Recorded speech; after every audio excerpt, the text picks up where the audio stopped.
of his kingdom, what do you actually think of? What do you picture? I picture peace, like people getting along, and not being selfish, not having wrong motives. Like the golden rule that he talked about, love your neighbor as yourself.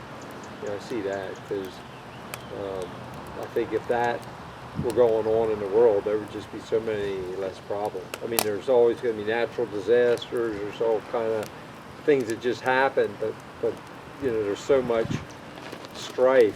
People being selfish, loving money, and not giving to people in need, not going out of their way to because they got their own agendas. So many people that covets. So yeah, just so I think peace because of the golden rule being implemented, loving your neighbor as yourself. Because he even talks about the religious leaders, how they can have all the philosophies and doing everything right and saving people and whatever, but yet if they don't have love, it's not. So I think that sounds to me that resonates as something that's very important that Jesus talked about, loving your neighbor as yourself. Yeah. Same here. What else? No confusion. No confusion. With, how many times do we, Anthony, how many times do we question what we're supposed to be doing? What our purpose is, what our intention is. Can I put that over here? But in his kingdom, Sorry. he's not about confusion and unclear anything. Thanks. He wants people to know what they're doing. He wants them to So we understand. have peace, and people are looking out for each other, and there's no confusion. And where does confusion come from? If we see the root of confusion, then it makes a lot of sense what you're saying. Because the Father there's no confusion in his camp. He is in charge. And those that choose him choose life. And there's no confusion about what's going on. The enemy will say, you're in charge, but actually you're supposed to lead, and you over here can act like it. And so there it gets real confusing real quick. Yeah. And so we have things getting in order. We have people getting along. We have treating them like we would want to be treated. And what do you think, Jim? Well, we have a king. There is a king. Yeah. His The presence. kingdom has a king. And And his word is authority. that's right. And he's not just an icon. He's a king, He is a real king. a real king. Yeah, well, that's what I was going to say, his presence. Yeah, yeah. The king We get to be with the king in his kingdom. in his kingdom. Yep. You have he's not off doing a what did they call that in the medieval times where they go do the kings would go try to do their great exploits. Crusade or A crusade. Our king isn't off on a crusade. no? I was like, I should know this. We just watched Robin Hood. Yeah, I was going to say the same thing as Mom, but also like a unity. Everybody's serving him, pulling in the same direction. Yeah. There's a teamwork exercise thing that's like you get this hula hoop and you stick a bunch of people in the hula hoop and then you have to they have to do something. I forget even what. Maybe just walk from point A to point B or something. I'm not sure. I forget what it is, but like it's kind of like the king. Like if you're willingly accept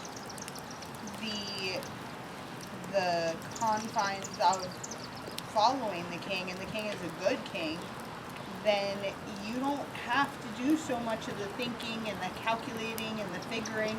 You just simply have to do what he's asking you.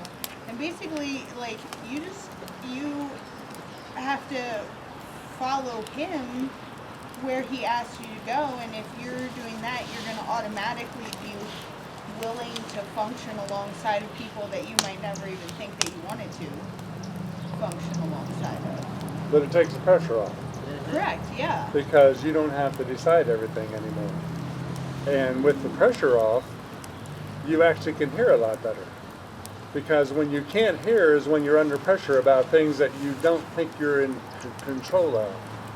When was Peter having trouble walking on the water? He had no problem at all getting out of the boat and walking on the water. But when the pressure was on, that the wind and the waves, they were there when he hopped out the boat. It's just that he had trouble staying focused when the pressure was on. But when he initially heard the word, if that's you, tell me to come. And the Lord said, come. He hopped out the boat and he's walking on water. And you know, everybody gets on his case for sinking. I'm saying, hold up a second. He walked too. Yeah. You don't get on his case for sinking until after you walk. And so the interesting thing about it is when we can hear the King and his words, it takes the pressure off about what we need to do. And for example, going to Africa, and the prices have been going up for the last 3 months. And yet I didn't know if we could even go because of the stipulations with the different countries. But you know what? I refuse to carry the pressure of that. And I hear them say, no, man, you have to come. We're doing this and we're doing that. I'm listening for the Lord when I need to go. And when I need to go, I believe he's able to get the finances there to go. And just because the price went up almost $1,000 in the last 3 months, it doesn't mean that I'm not supposed to go. It doesn't mean I missed an opportunity. I'm still listening. I'm still expecting. And I would very much be surprised if we don't go sometime in the near future. And so, does that kind of stuff make sense? But I can sit around and worry about it, and my question is, what changes when I worry about it? My health. My health. Exactly. Because, you know, it's interesting. A secular college, and I don't remember, one of the major ones in our country, did a study on worry. And they come to find out that more than 90% of what people choose to worry about actually never happens. And of the 10% that happens, there's a very small percentage that they have any say in at all to make any changes about what happened. And so 90+% is total waste of time. And I would say those last couple of percent is a waste of time also if you understand what worry does for you. Worry will drag you down. Worry can make you sick. Worry does all kinds of evil things to your health. It's not kingdom. In his kingdom, there's no worry. As you know, and I often quote the Australia saying, "No worries," but I quote it with more depth than just a saying because I believe no worries. And I'm saying, you know, why should we be worried about something? Why? I had people get on my case already because I'm not worried about it. I said, well, you're just not being responsible. Are you telling me I got to worry about it to be responsible? Literally, and I was told that. You might have been also, but you know what I'm talking about. Well, it's just I often heard moms say, well, not mom, moms say, well, you know, we have to worry about our kids. It's like our responsibility. No, actually it's not. It's not your responsibility to worry about your kids, or your job, or the state of the union, or the economy, or your president, or no, worry is not, it's not okay. It's not kingdom. So what is kingdom? Kingdom literally is the king's dom, or the king's, his domain. The king's domain. And where the king's domain is simply where what the king says goes. It's his domain. It's where he's in charge. And so Jesus was here saying, the kingdom come. His kingdom come. And he was preaching kingdom. Every place he went, he's preaching kingdom. What was he preaching when he was preaching kingdom? He's saying what? The captive will be set free. So what? How can you say that? I mean, you know, if you have someone in prison, you at least need to worry about them, right? No, he wasn't preaching that. He was preaching the captive would be set free. He was preaching that the blind eyes would see. He was preaching that people would get healed. I mean, and he was saying this is kingdom. When we think of kingdom, do you think of people getting healed? That's what he was preaching. When you think of kingdom, do you think about no worries? So, oh, well, I thought it was more intense and it was deeper and we have to be all concerned about all these things. Where does the word tell you to be concerned about all these things? It says the opposite. No, it says that you need to be sold out to him, and it says actually that we're not built or made to carry these things, but to roll them over on him. Take no thought. So As- look at the birds of the air. Yeah, and keep them away from us just now. Yeah, I was looking under the wires here. So now it's interesting because the parable of the sower, and we all know, and just Donna just preached on the mustard seed, that was kingdom. And she was saying, in the kingdom, you take a seed that it takes 20,000 seeds to make an ounce. And it grows to be the biggest herb in the garden. That doesn't sound right, does it? Most things in the kingdom don't sound right because we grew up learning and understanding the Babylonian system. And the Babylonian system says, for your economy, buy low, sell high. I mean, and if you don't do that, you won't be in business long. It says if you loan out some money, get interest back on it, because if you don't do that, you won't be loaning out money very long.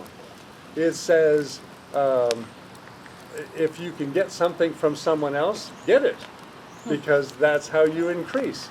But interesting enough, the kingdom we're part of says that when you give, it'll be given back to you. How many people really believe that? I heard a story a while back. It was a true story. It was about a restaurant that quit charging, and they were making more money than when they charged. They had no set prices. You went in and ordered, and you paid what you wanted to. They made out better than when they charged. Very interesting. Yeah, that was it. So I think it was kind of in the area somewhere. Well, I heard of a church that did with their pastor. They didn't have a salary for him. They had a box that people gave, and that guy got more money than he ever would have with a salary. Yeah. It's quite interesting because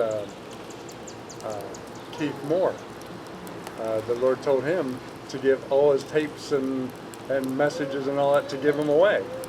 And that is unheard of because everybody he knew, the top excellent preachers preaching good solid word, basically made their living by selling their tapes and their books and all this sort of kind. And he's told to give it away. He said, well, that was a major step of faith. I believe it was. I believe it was. He said, because it costs a lot of money to produce these things. And now years and years later, you hear him saying, if you need that, pick it up back at the word supply, he calls it. And so if you're there, you can pick up a DVD. If not, you can download it. I mean, and the thing is, it's available. And the interesting thing is, it's a kingdom standard. It's a kingdom basic. And he come to find out that when he gives away, you can't outgive God. And the word says, when you give, it'll be given unto you. It says, men will give to you, pressed down, shaken together, and running over. How about Mark Moore? He says, how many people are in the world?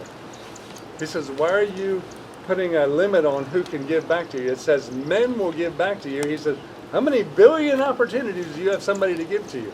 Yep. And yet you want to go out there and sort out who it's going to be. He said, don't do that. He said, just you do the giving and allow the Lord to allow the men to give back to you. Yeah. And that includes the women too, I'm pretty sure. Were you going to say something? Yeah, I was.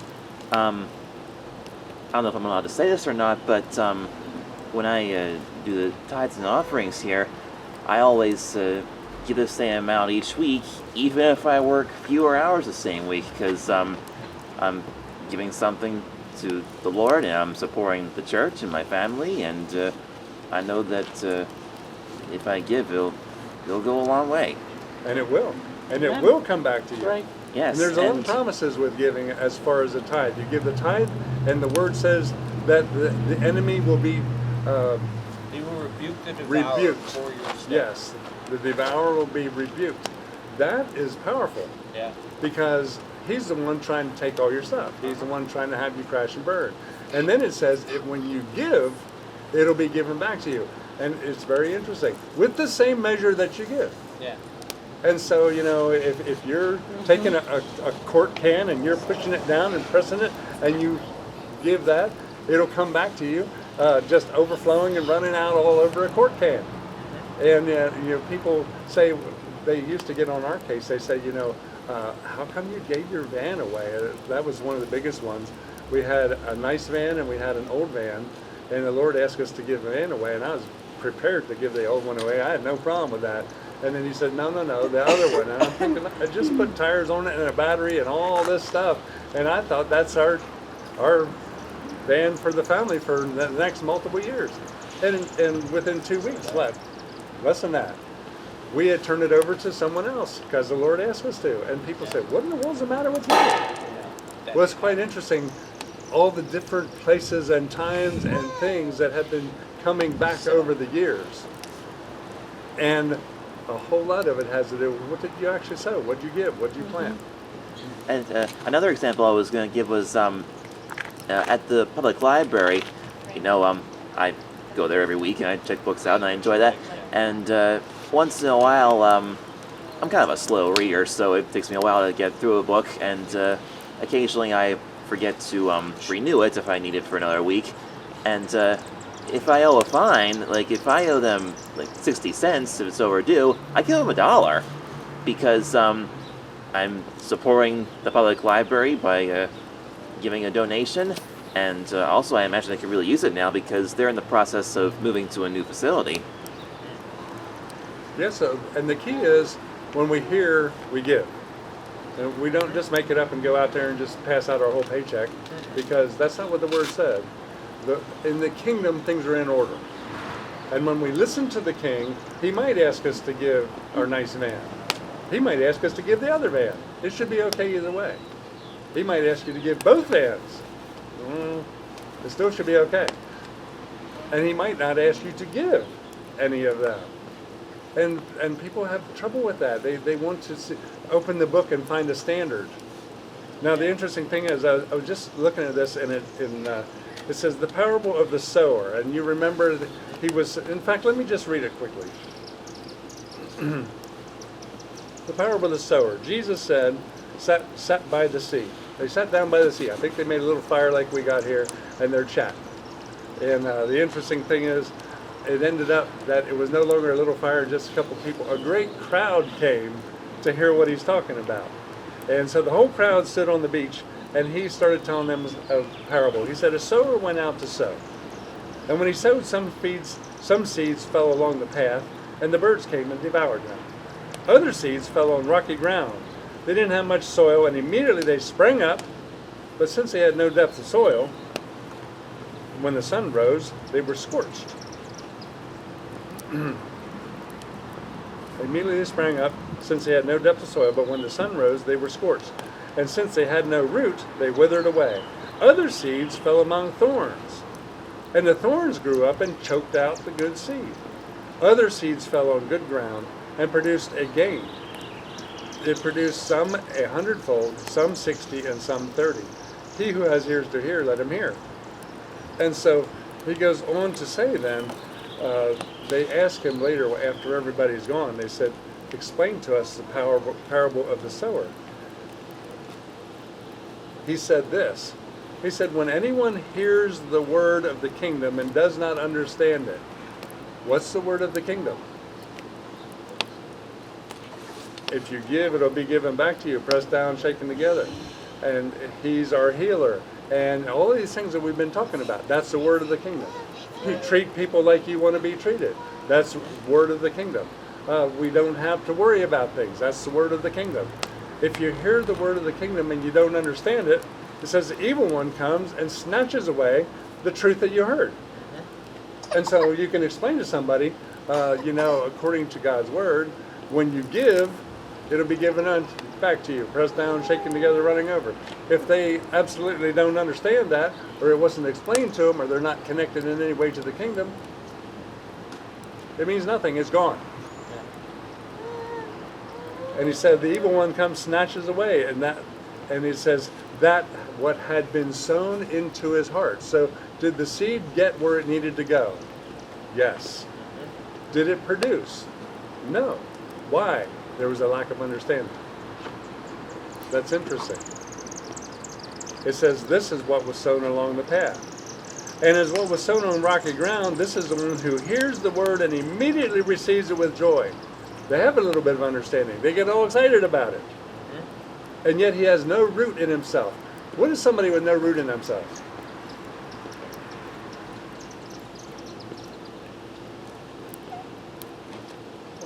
He can be moved around, pushed around, and He can be pushed around, and, Yeah. and And I would swayed. say he can, yeah, swayed. He can change his definition of what's right and wrong.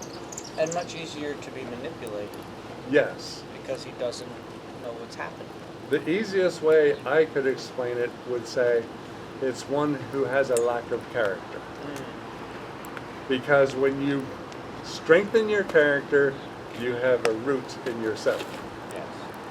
Why don't you take a piece of wood of your choice and put it on top there so things can continue on. Maybe one of them corny looking square or something. I don't know if there's enough fire to get that going or not. I think there is. Yeah, man.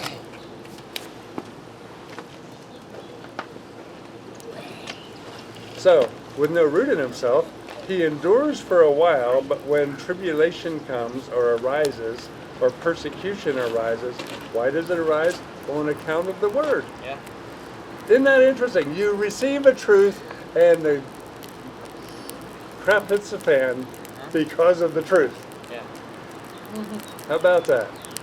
In other words, somebody decides they're going to do what they heard according to kingdom. I'm going to believe for health. And what happens? Persecution comes for the word's sake. That it'll challenge you on that word. And so if you don't have character built, you can't stand on that word.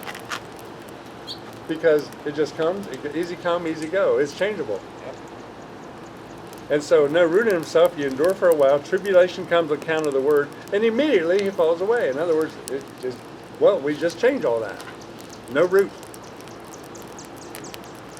What was sown among the thorns, this is the one who hears the word, but the cares of the world and the deceitfulness of riches choke out the word and it proves unfaithful, unfruitful. Well, the interesting thing about that is, I've seen people personally in a church in Kenya, and they started hearing about giving and receiving and believing God for finance, and it didn't matter about your job, you believe God for the proper job, and so on and so on. And I've seen absolutely astounding miracles happening where this guy was doing everything he could to believe for a very small thing. Next thing, it came, and he's believing for a bigger thing and a bigger thing. And long story short, he ended up never changing jobs, but having increases in salary, increases in things at work, and ends up building a house and having his house paid for in Africa. That's a really, really, really big deal. And went from riding a motorbike to driving a car, and so on and so on. But now it came down to this: the deceitfulness of riches started choking out the word. He had no problem in giving 10% of his little paycheck. That was no problem at all. Yeah. But when he received, 500,000 shillings putting his house together, he had a real problem with what's 10%, 50,000 shillings. Yeah. You're going to give 50,000 shillings in the offering? It's like, well, nobody should have to do that. Right. It's still 10%. Yeah. But you see what happens is that the riches of this world, the deceitfulness of riches, choked out what he already understood and believed and knew and was walking in. And all of a sudden he says, no, that's too much. Yeah. Well, if $1 off of $10 is fine, how about 100,000 off of $1 million? Yeah. $100,000 in the offering plate? Well, what are they going to do with it? Well, that wasn't your problem with the Right. $1. It's not your problem with the 100,000. Yeah. And guess what? You still got 900,000. Yeah. Yeah, but 100,000 is so much money. It's no more than the $1 was with 10. Yeah. And that's easy to say. But when you're writing out the check, it seems a little more challenging. And the interesting thing was with that young man, it ended up not going well for him for more than a year. And one day the light came on, and he laid all that stuff aside, and he went, he said, you know, I'm going for you, God, and that's the beginning and the end of it. And man, things just blooming. That guy's preaching in the church. He's a pillar in that church. And that's to his, complimenting his character greatly. Yeah. Because he got through that, and he pushed through the deceitfulness of riches and the thorns that were growing up, trying to get his attention, take away his crop. And now the other one, the good soil. That's the one who hears the word, understands it. You remember the one who didn't understand it, he lost it. So you hear it and you understand it. And it says, he indeed bears fruit and yields in one case 100-fold, in another 60, and another 30. That's quite a return. 100 times. And then it goes on to talk about the parable of the mustard seed.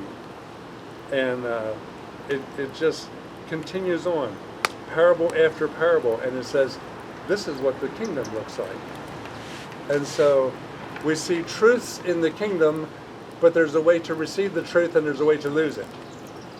We see mustard seed in the kingdom, but as Pastor Donna was telling us very clearly, you got to plant the seed. Yeah. Because if you don't plant the mustard seed, it might get the biggest herb in all the garden, but it's still somewhere is lost. And like the little example I gave, you know, when the disciples, Jesus said, "Where is your faith?" And the word says faith is like a mustard seed. Well, apparently, according to that storm, they hadn't planted that particular seed. It was sloshing around in the bottom of the boat with their sandals and their overcoat and all that stuff. And how are you going to find that little seed down there in the middle of a storm? You're not going to find it. But if it's planted, you don't have to go looking for it. How about it, Dennis? You plant that garden, you don't have to go looking for the seed. You only look for the seed right up until you put it in the ground, right? Yeah. And after it's in the ground, then you allow it to do what seeds do. Yeah. And we had another friend, and she was quite a piece of work, but she literally had to see if her carrots were growing properly. And after about the third time of uprooting them, they didn't take root again. I mean, because she didn't believe what she couldn't see. Right. And if she would have left them alone, she would have some carrots. Yeah. But she ended up without no carrots because she had to keep pulling that seed out and see if it was actually doing what the seed's supposed to do. Yeah. So we don't do that.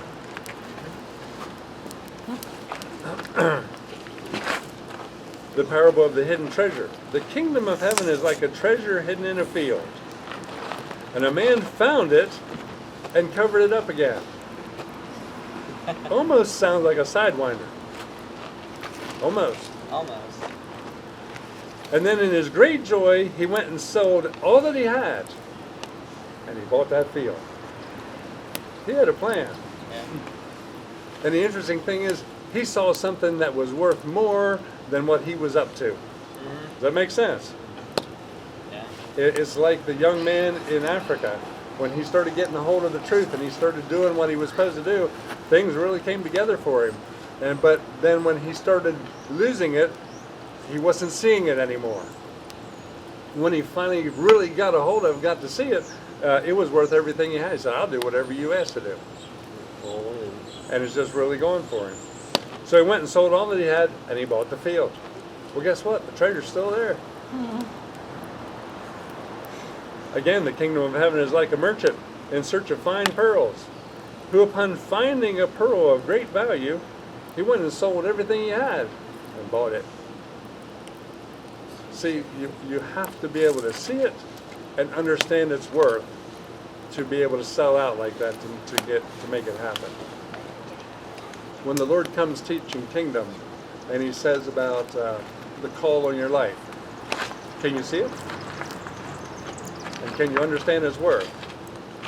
Because you're going to have to sell out to do it.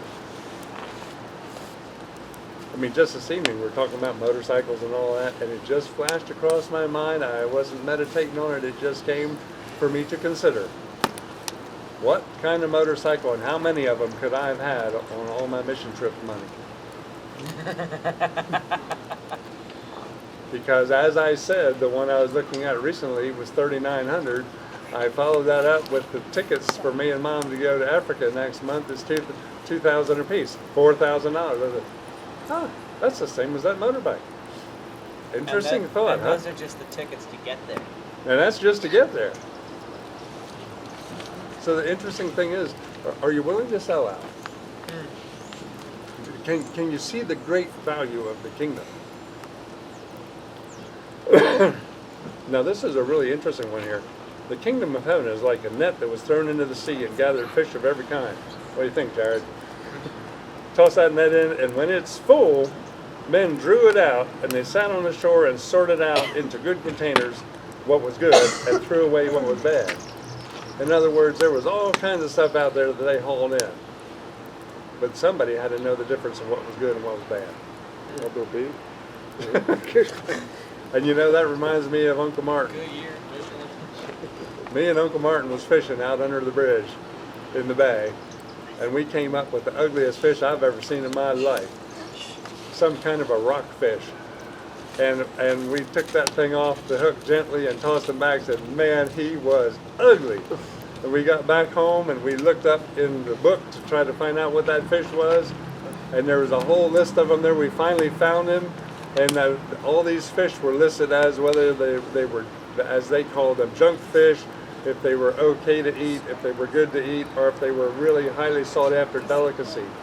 The one we threw back was a highly sought after delicacy. We had no clue. We didn't recognize it. Yeah. And we thought that thing's far too ugly to keep in the boat with us. And yet people would have said, "Whoa, you got one of those?" Oh, wow. So part of the kingdom is having wisdom and insight. It is. And as it said way back on the first one, that when you receive the word, you need to understand it. And how do you understand it? How do you get wisdom and insight? Well, you got to connect with the king. He's the one that put the word together. So when you connect with the king, he can explain it to you, and then it starts making sense. So I wanted to just look at something else. The king, our commander-in-chief, created the earth and all that's in it, the stars and the heavens. He is our king, he is our Lord. When a king makes a decree, you don't question it. You simply obey. If you don't obey, you're saying he's not your king. Yeah. That's a very dangerous place to be in his kingdom and not obey. We do not live in a democracy. We have a king and his word is final, from everlasting to everlasting. Now, we also have a father, and it's the same guy. And that's what throws people for a loop. That's a very beautiful cardinal if you're wondering what he was. And so, the King of Kings, the Commander-in-Chief, the one that, no, he's all right. The one that created all these things is also our father, or as the word says, our daddy. Yeah. And you can crawl up, get in daddy's lap, and just chat with him. You can sit alongside. You can be there, and it's okay with daddy. And if it ain't okay, daddy will let you know. And if it is okay, daddy will let you know. And so I want to just show you both sides of that coin. In Revelation 19:11, it's talking about, let me read it to you. Now I saw heaven opened, and behold, a white horse. He who sat on him was called Faithful and True. And in righteousness he judged, and he makes war. Did you know that's our king? Mm-hmm. In righteousness he judges, and he makes war. Yeah. His eyes were like a flame of fire, and on his head were many crowns. He had a name written that no one knew except himself. He was clothed with a robe dipped in blood, and his name was called the Word of God. And the enemies and the armies in heaven were clothed in fine linen, white and clean. They followed him on white horses. Out of his mouth goes a sharp sword, and with it he should strike the nations, and he himself will rule with a rod of iron. He himself treads the winepress of the fierceness of the wrath of Almighty God. And he has on his robe and on his thigh a name written, King of Kings and Lord of Lords. That's our King. That's a powerful, powerful picture. That doesn't make you feel too snugly, does it? In comparison, for a child will be born to us, a son will be given to us, and the government will rest on his shoulders, and his name will be called Wonderful, Counselor, Mighty God, Eternal Father, Prince of Peace. Same God. Peace in a world filled with peace. Peace in a world filled with war and violence. It's difficult to see how Jesus could be all-powerful, God who acts in human history to be the embodiment of peace, but physical safety and political harmony doesn't necessarily reflect the kind of peace that he's talking about. In John 14:27, the Hebrew word for peace, shalom, is often used in reference to an appearance of calm tranquility for individuals or groups or nations. The Greek word irene means unity and accord. Paul uses irene to describe the objective of the New Testament church. But the deeper, more foundational meaning of peace is the spiritual harmony brought about by individuals' restoration with God. So, the bottom line is, peace comes when we are restored to the proper position where God wanted us all along. That's where peace comes from. That's the kingdom. That's when we treat each other like we want to be treated. That's when there's no worries. What part of the kingdom did you mention? I'm trying to remember. Everybody serving him, pulling in the same direction. Everybody pulling in the same direction. That's, irene is a very interesting one also. It's talking basically about a bone that has been broken, has been set, and when it says irene or come to peace, it's come together stronger than it was before. It will never break on that same spot again because that spot's stronger. And so when we come to peace, or we come to the proper position in the kingdom, we're far stronger than we were before. And so at peace in that kingdom, we serve a king who will strike the nations. But we also walk with a daddy who says, let's chat. And the church sometimes gets so wound up about talking to daddy, they forget to respect the king. And other churches get so respectful of the king, they don't even know they have a daddy.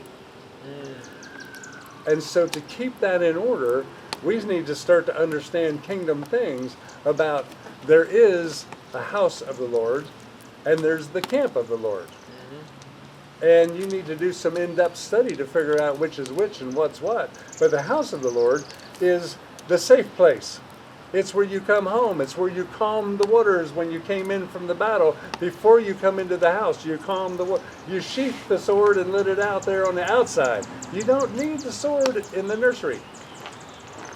And you come in there and it's a place of peace. It's a place of chatting with the Father. It's a place of being with the brothers. And it should be a safe place, as Dennis was talking about, where you're doing what you want to happen to you, and people are doing that to you also. And the interesting thing I come to find out, as far as heaven, heaven is a place where when you can't wait to meet somebody. And you have no concept whatsoever of time because you want to hear the whole story. And you want to hear about them, and you want to hear about their walk. And you want to hear the great things God did for them. And it's just an amazing place of peace. And there's no reason to get in a hurry for things.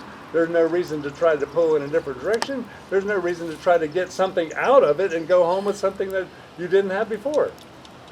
It's all about things that we're not used to it being about here. And the interesting part about it is we can look at that like that's the house. What's the camp?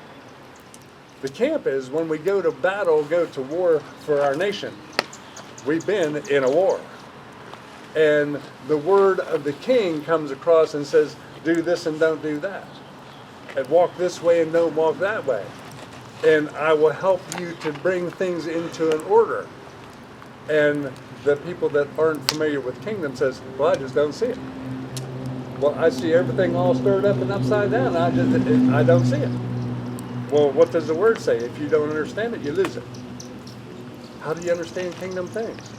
Spend time in the house, chat with the king. That's when you start picking up on kingdom things. That's when you learn how to use the sword. The sword is what? It's the word.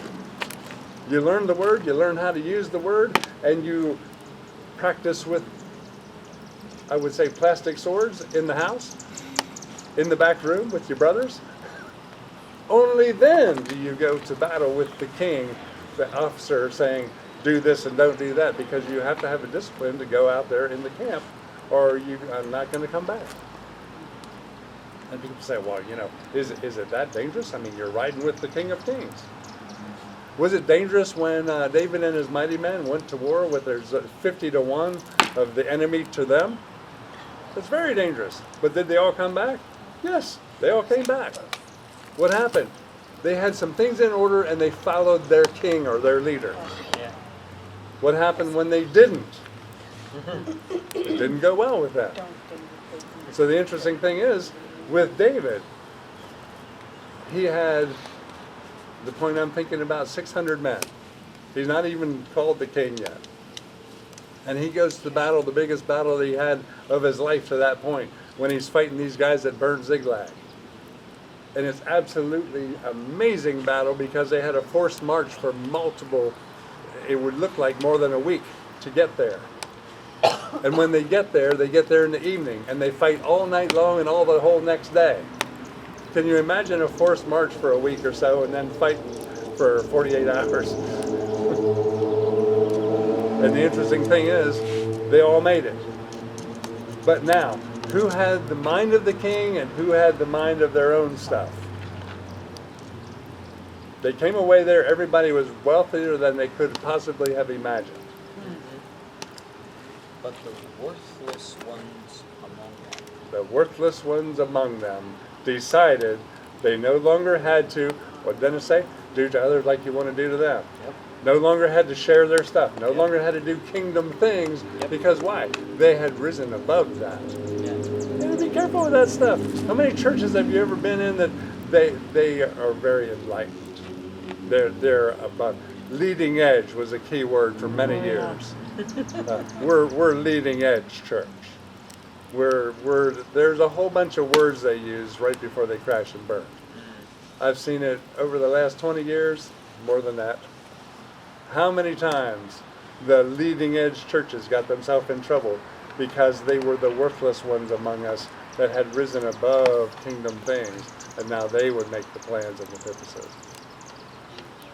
We got to be careful with that. We still have a king. He is a commander. He is daddy. Know when to chat with him as daddy. Know when to listen to him as a commander.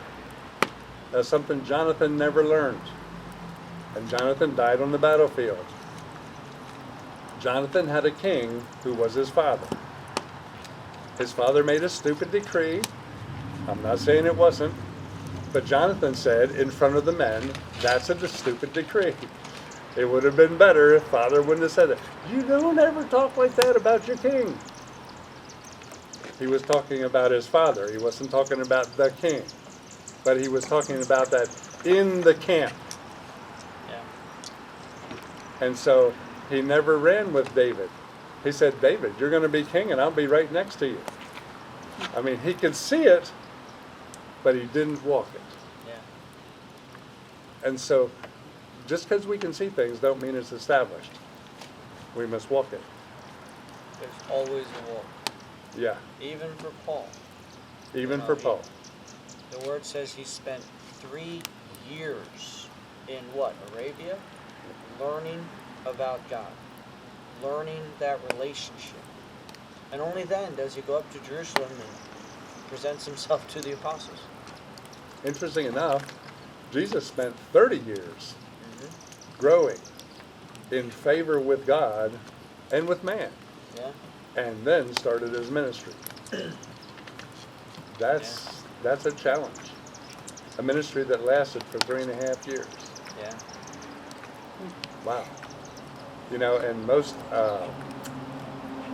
natural kingdoms, they would say, well, that was a waste. Am I right? So we got to be real careful when we see things the kingdom way. It just looks different. It sounds different. We talk different. We walk different. We believe different. It's like believing for our nation right now. If you watch all the secular news and you hear what people are saying, and you say, well, how's this possibly going to change? We got a crazy sitting in the office and all this stuff. So we got to be careful with that, because we actually serve a king who's far above that kingdom. And he cares about this kingdom. And he has words to speak about the states. He has words to speak about Russia. He has words to speak about the Ukraine. And man, I've heard so many reports on Russia and the Ukraine that you can choose whether the one's good and the other one's bad, or the other one's good and the one's bad. And my question is, how did you confirm your report? I just heard one the other day. I mean, someone, a respected person, on site, saying, well, this and this and this is happening. You say, well, they certainly ought to know. If they're only seeing surface what's happening, do they know why it's happening? Yeah. And that's the thing, it all depends which kingdom your allegiance is to. That's Because right. if you're serving this kingdom, there's reason to be freaked out. You better believe But it. if you're serving his kingdom, you need to be more in tune with what's going on in his kingdom than you are here. Yes. That's the key. That's the key. The whole evening, right there. Did you hear everything I've been trying to say, he just said right there. You can say that, just say that again. Say it really loud as the camera's running. We want to hear it good and clear on the camera. I'm trying to remember how I said it. It all depends which kingdom your allegiance is to, because if your allegiance is to this kingdom, on the earthly kingdom, there's reason to be worried.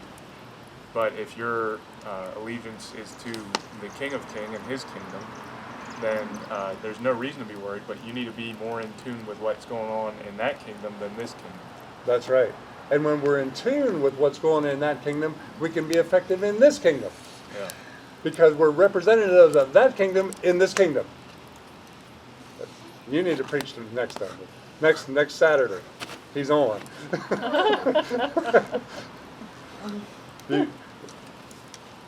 There's a lot of depth that needs to come out. Really, I'm not trying to jerk your chain. We need to set up a schedule for you to preach again, because there's truths. There's really powerful truths that you carry, and we need them. That's. I'm not trying to beat you up. I'm encouraging you. That's a really, really good thing.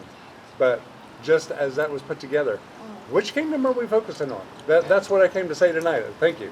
Thank you. He got us. I worked on that 20 minutes, and then he got us said 2 sentences. Which kingdom are we focusing on? Yeah. Now, we represent his kingdom in this kingdom. We can't be all shook up about what's happening in this kingdom, because we have the ability to change it. Because we serve the King of Kings.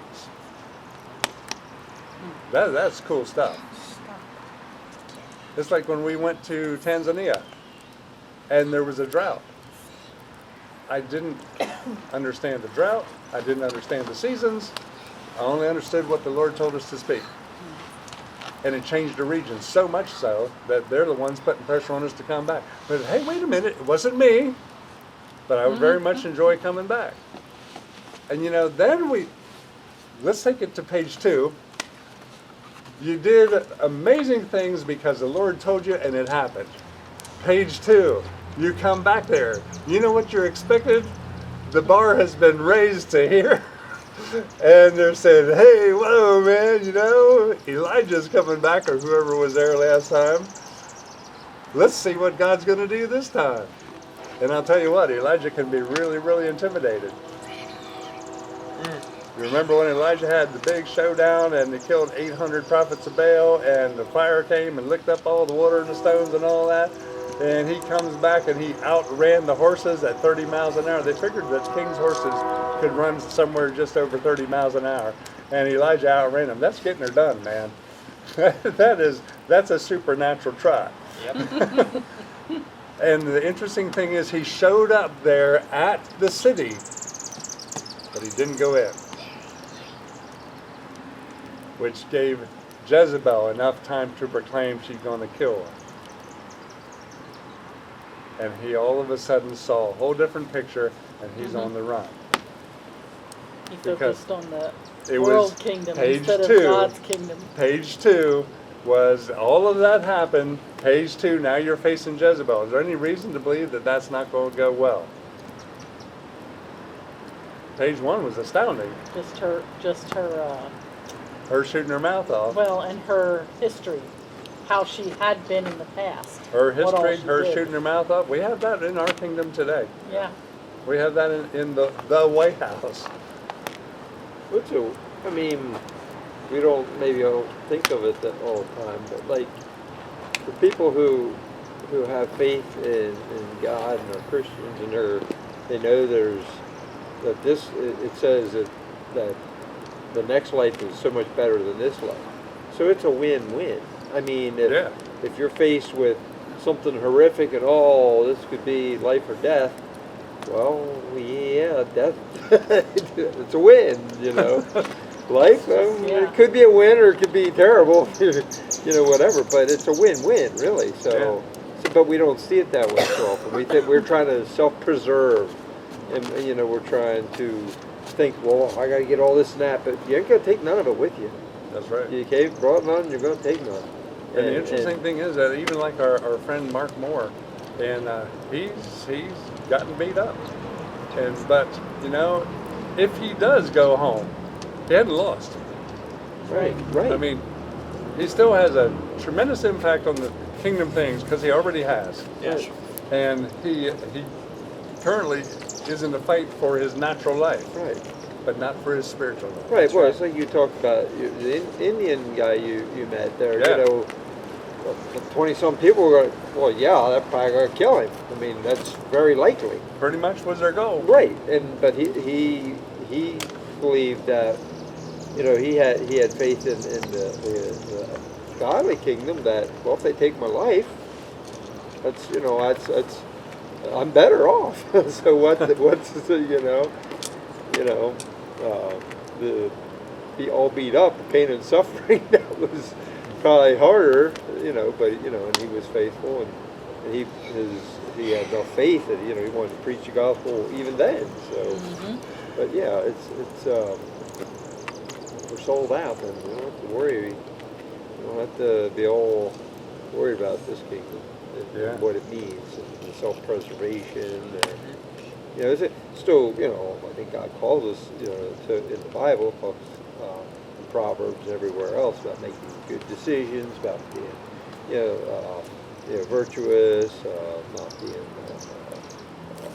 sluggard or whatever, you know, to do the right things in this life. We can take it back to the song, that verse in the song, to be able to see things like he sees them. That takes care of doing things right, takes care of not being a sluggard, takes care of provision, whether you're out there working that day or whether it comes to you. It takes care of all that stuff when we can see it how he sees it. And not only that, but it completely takes away any power the enemy would have had over you. It does. You know, if the enemy can't get you with that, it freaks him out. Yeah. Because he doesn't have anything else to offer, man. It's like, that's his best shot. He says, well, I'll kill you. I said, thanks. The fellow from Haiti, what was his name? Snow. Terry Snow. I remember him saying the king of crime over there had him on his knees in the middle of the road with the gun sticking in his mouth. And Snow basically said, you know what? He said, you can take my life today. Naturally speaking, he said, but I take one step into glory, and it's absolutely astounding, the best place you could imagine. He said, but there is a problem. He said, you get to stand before that same king for having killed me. Yeah. And the guy said, blah, blah, blah, blah. And he backed up. And that crime boss, from what I understand, had a protection warrant out for Snow for years. Ain't nobody messes with Snow because I ain't standing before the Lord about him dying. isn't it interesting where the bad guy he's protecting the good guy because he got a glimpse of truth. Yeah. Whatever happened with the whole situation, I don't know, but I know one thing for sure.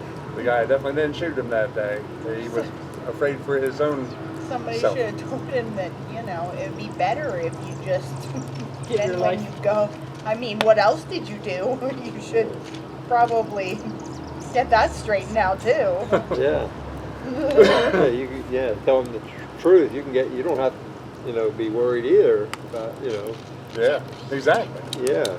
I don't think the crime boss is ready for that yet, but he did take the first step. So anyway, that's basically, I just wanted to chat about the kingdom. I wanted to do it a little bit different just because we can. Yes. I don't think that the Lord requires us to sit in the red chairs to hear His voice. I thoroughly enjoy that we can go up to the mountains once in a while. I enjoy it at the beach. I thought, dude, we can enjoy it in the parking lot tonight. And one day we need to go over there in the grass. That would be cool. 3 miles over there. I like that idea a lot. One day, sometime soon, when an evening like this, we'll have to do that. And so we'll chat about that. And maybe Jared will be preaching that night. I'm not sure. but I'm serious. There's a gift that we need to work on. That's a good thing. And so anyway, that signals the end of our time. It's the guy in the back holding up the 5-minute warning. That's right. So I'd just like to thank the Lord. I'd like to thank the Lord this evening for giving us some insights in the kingdom, because the Word says if we don't understand the kingdom, we lose that seed. And that's really, really important to me, to not lose that seed, that particular seed. And so I would say the better we understand kingdom, the more fertile our ground is. And the more we can get out of that little mustard seed. And so let's just ask the Lord that He would confirm His words on the inside with us. Like Jared said, where are we focusing and what do we represent? That's so powerful, because we get that right and you can't be shaken. That's. Why don't you pray for us? Father, I pray that we would all confirm our allegiance to your kingdom, Father, Yes. and focus on that, Yes. not on the world and what's going on, Father. I pray that we would see reality in the spiritual and have a better understanding of what's actually going on, Father, and we would not be shaken by what's happening in the earthly kingdom, Father, but we would actually have a positive impact on the earth and what's happening and the people around us, Father, that we would carry peace Yes. and your word and your will wherever we go. Amen.